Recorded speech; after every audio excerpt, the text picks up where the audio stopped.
What's up guys, it's me Jimmy. So why I travel with my Lenovo Yoga Book, why I don't carry a big laptop? Number one thing, this is freaking light. As you can see, my face is bigger than this one.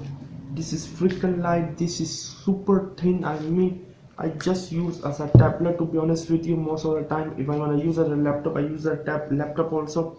This is freaking light, to be honest with you. I can now use as a tablet. I can use as a tablet, I can use however I like.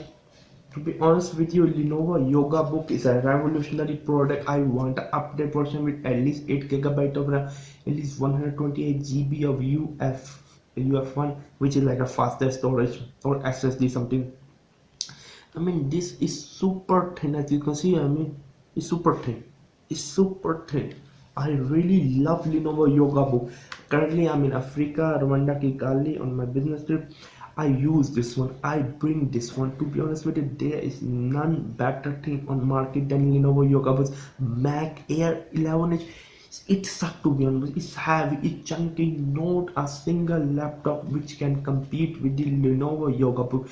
Lenovo Yoga Book is the new king in the town. There is no doubt, absolutely no doubt. Again, I'm telling you, there is absolutely no doubt. I love this one. Yeah, it's a 64 GB. This is a Windows 10 version. I do not recommend go and get the Android version if you really want to get the job. The screen 10-inch. Sometimes it's too small for me, but I can even add some Photoshop images. I can do Photoshop. I can do quality. I like the Hello Keyboard. Hello Keyboard, a lot of people say, oh, it's hard to type.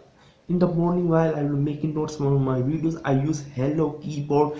This is a revolutionary product. Lenovo have built something revolutionary product. It's very easy. I don't need to carry a chunky laptop with me. I love this Lenovo Yoga Book. So if you are looking to something like super light for less than 500 bucks, you cannot go with wrong. Lenovo Yoga Book. It was me, Jimmy. Bye.